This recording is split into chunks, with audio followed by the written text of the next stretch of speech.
Sig 716, it's a piston gun. Having the DMR setup right now with the Vortex Viper PST on it with the lead-pulled mount, and of course I got the good old SAS suppressor on it. It's fun to shoot everything suppressed, and I got some melons down here I want to blow up with 308 because it's just too much fun.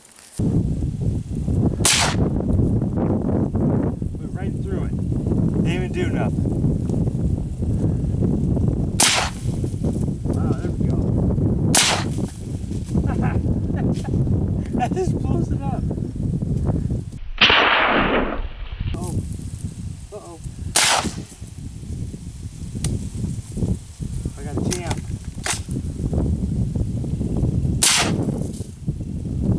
It's not as explosive, but it's alright.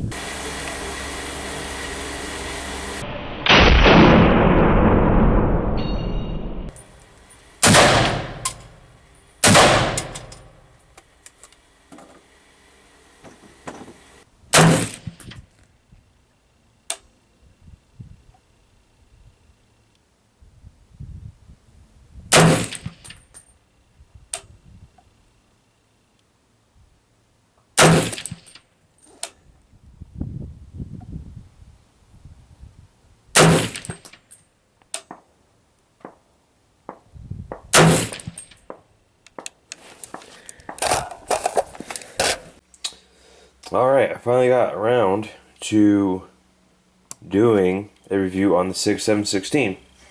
So, the Sig 716, obviously, it's a Sig Sauer, and it's chambered in 7.62 by 5.1, so, or 308. It is an AR platform. Biggest difference is not a gas impingement rifle. It is a piston rifle, as you can see right here. The operating system is a short stroke push rod rotating bolt system. So it has 4 settings on your gas on the piston here. Now that is going to matter with depending on your conditions, and also depending on if you guys have a suppressor. Go suppressors. And I have the suppressor you saw me shoot is a direct connect, so that's why my A2 is always loose. I just put the A2 on there because I don't have a threat protector right now. I need to buy one, but I usually just throw that direct connect on, and it's good to go. So I've been shooting this gun for a while. I've been shooting ARs for a long time. This is my first piston gun, and there's a big argument with a lot of people between the piston gun and the gas impingement gun, and which one is better. And I'm not going to go into details with that. There's articles out there, research, where guys really go into depth about that. I'm not going to go into depth about it here. I will have to say, though, one thing I do like about the piston gun is it does help out when you're shooting suppressed, and because you can mess with your gas settings right here. So see, if you push this in, you can rotate that around. So I always had it in the X position, and I'm sorry, on the first position here, even with my suppressor, and it ran really good. I think I had 2 hang-ups the entire time, and that was because I wasn't getting enough gas. So, but that's not an issue. So piston gun in that sense is awesome. It also keeps your chamber much cleaner, of course. So that's another benefit of a piston gun. So those 2 main top reasons why a piston gun, in my opinion, is a little bit better than an gas impingement rifle. Now, an impingement rifle, though, when you suppress it, you're gonna get a lot of gas blowback in your face, but not a huge deal. But what I like about this gun, I'm going to just go through the likes really quick about this. This gun's been out a while, so there's probably a lot of reviews on this, but of course I'm going to review it because it's the good old channel. So I like that it's reliable. I have never had, the only 2 hang-ups I had is because of the suppressor, and I didn't mess with the gas settings, but when it was unsuppressed, it ran perfectly fine. ran all types of ammo. I ran 169 grain Sierra bullet tail hollow points out of it, the 175s. I've ran 147 full metal jackets, ran it all, and it works amazing. The gun is ambidextrous, so for you lefties out there, here's your safety here. Your magazine release is there, and then you turn around. Bore release is there. Well, unfortunately, the bore release is not on the other side. Bore release is there, safety, and then magazine release right there. So it's pretty lefty friendly. It's not gonna be as lefty friendly as, let's say, a like the Tavor and all those other bullpup configurations. So something to think about. It's range ready. What I mean by range ready is you have nice flip up sights on this gun, so you can go immediately out to the range and start shooting it. I like the iron sights too. The solid, they're aluminum, HK style front sight here. It's really nice. Of course, my scope's on it, so I can't flip up my rear right now. Excuse me. It's very well built. So what I expect from Sig, and even from the 250 series, which is their more economical line, I expect Sig to come to the table and produce the same gun day in and day out with QC standards. And they did that with this gun. Sig, in my opinion, is one of the better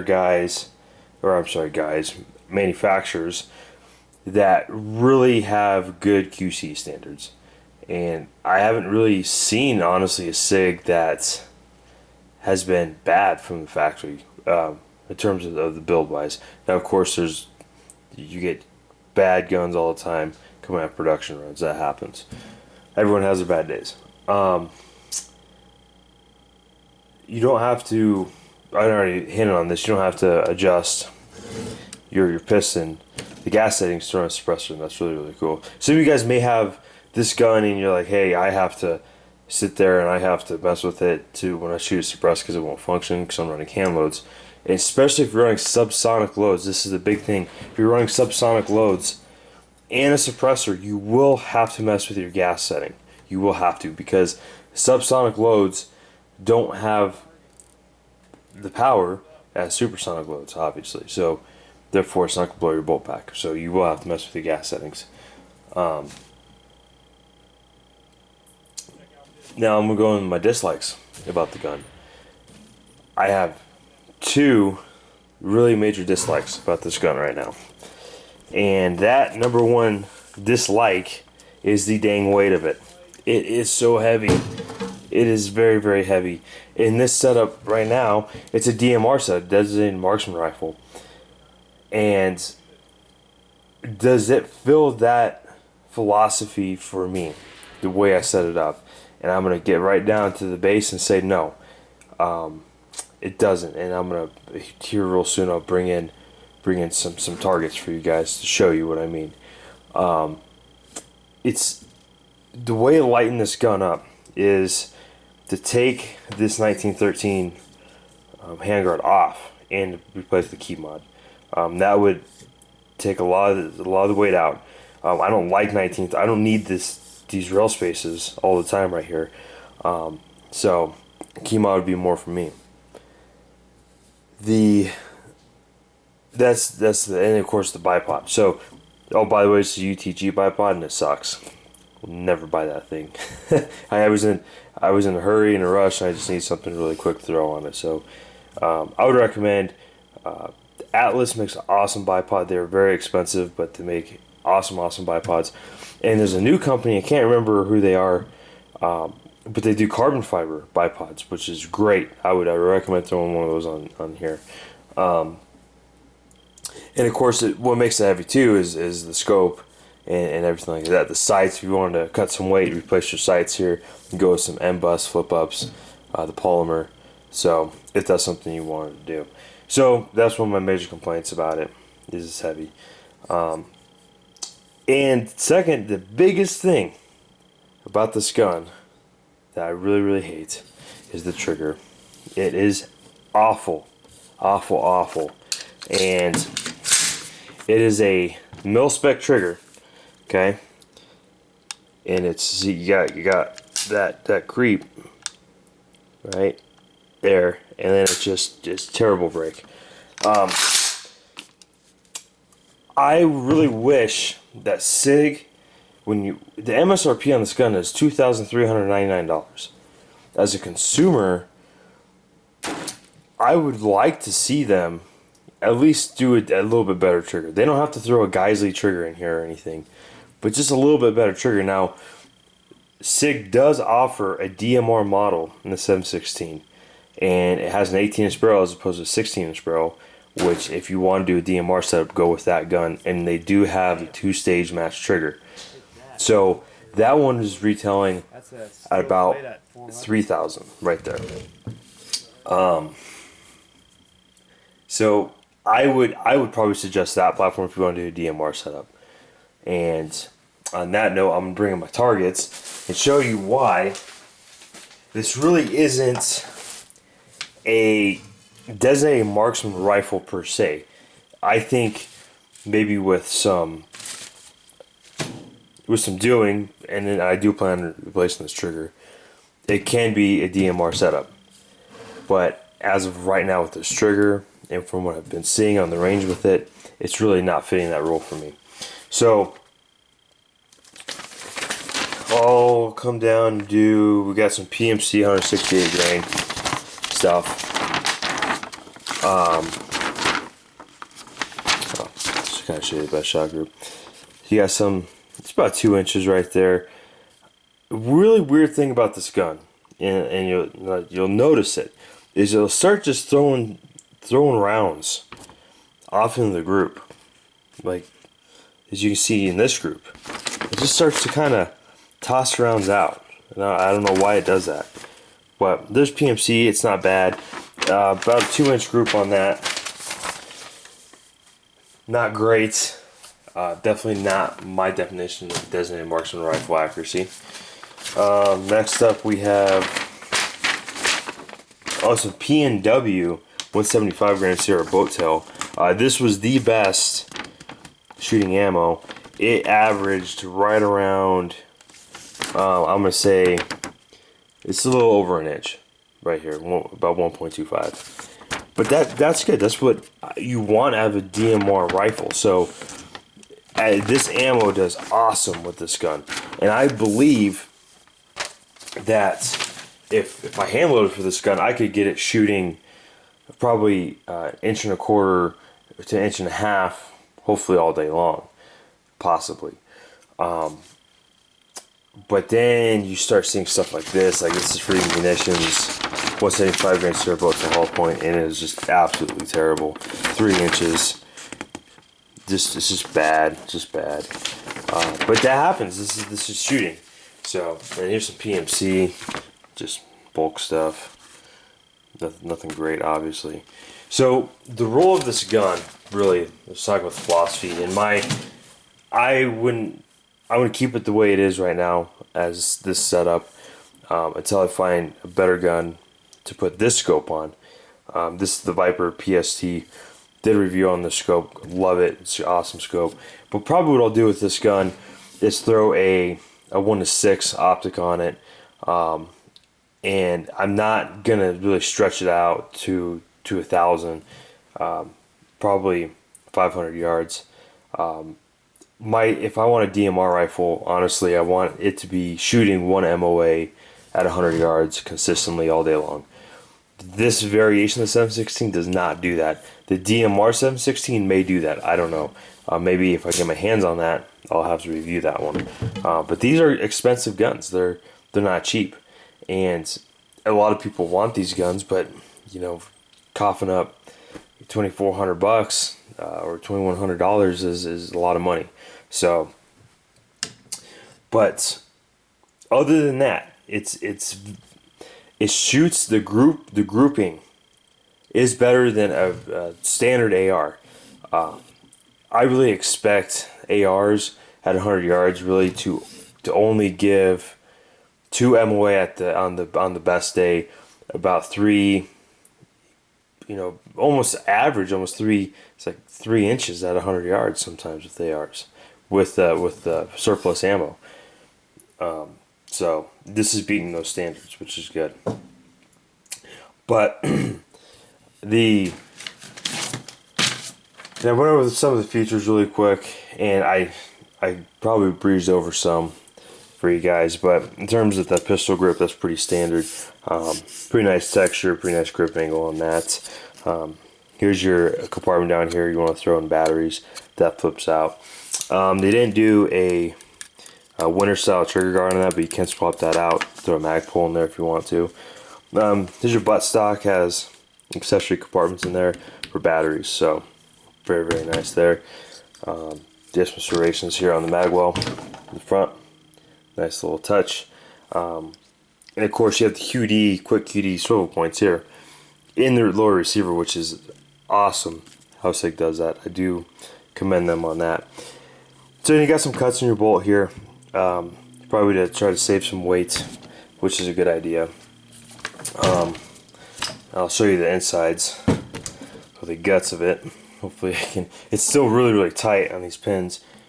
I was cleaning it today, and it's just tight. Still very, very tight, and that's good because that means it's built well. Hopefully I can get this darn thing out. Oop. Let me take a bullet here. It's always good to have ammo laying around. Oh well, maybe not. Yeah, these things are, when these things are new, these takedown pins are just a beast. Just a beast. They don't like to come out. Yeah, there we go. Whew, man, that thing's tight. Just leave this bad boy up. So, here's your bolt carrier group, BCG. I'm not gonna say it's standard stuff because it's for a piston gun, so you can't take your bolt carrier out of your other 308. That's the impingement, and throw it in this because it's not gonna work. So again, you have cuts here on the bolt.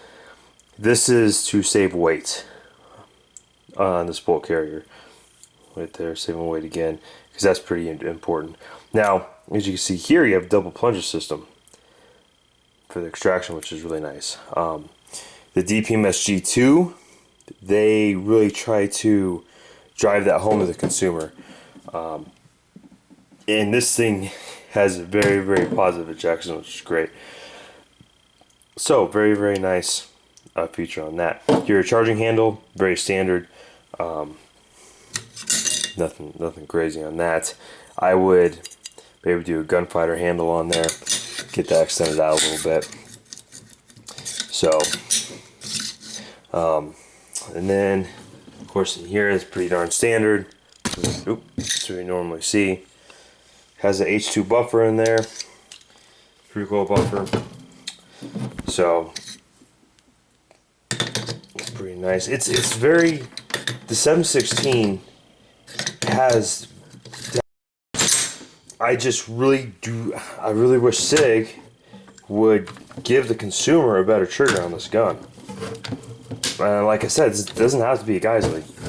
It's just something a little bit better than mil-spec. But we'll see. Maybe they will, maybe they won't. I highly doubt they will. Coming up here, the piston, what you're going to do is to take this out. You push this button. There's the camera here. And you go counterclockwise. So we go all the way counterclockwise, and this, hopefully I'm not telling you guys lies.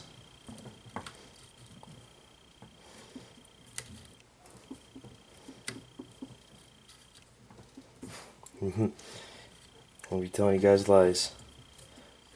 We just did it the other day. Oh, there we go. Okay. You have counterclockwise, and that will come out. There's your piston right there. As you can see, there's all your Got all your settings there. So, I haven't cleaned this piston yet. It's not too terrible. Not too terrible yet. Doesn't need to be cleaned, but not bad. Put it back in. You just, of course, reverse what you did, and it will go back in. So,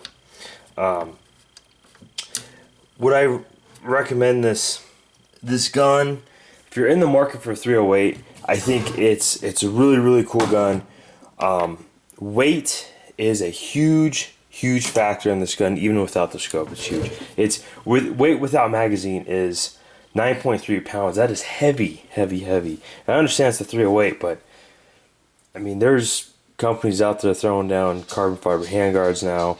It's a different world. The consumer wants a light rifle, basically, and the Sig doesn't really fit into that role. To fit in the designated marksman rifle, I'm gonna say no.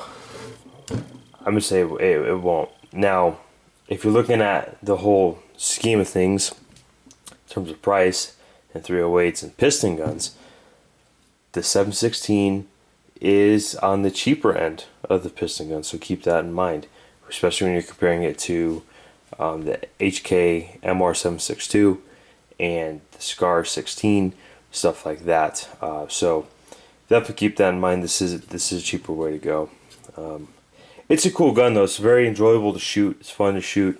If you like shooting, if you have an AR-15 and you want to step up into an AR-10, I would say make the jump. It's awesome. And right now, I need to get more magazines because all I have is the PMag 25 round. Pretty cool. And then the one it came with, which is the 20 round. I'm sorry. And of course, this does come with, when you get this gun, it'll come with a sling and your QD points, and it comes with the rail covers too for you guys, and of course the owner's manual and so on and so forth. So, but it's a fun gun.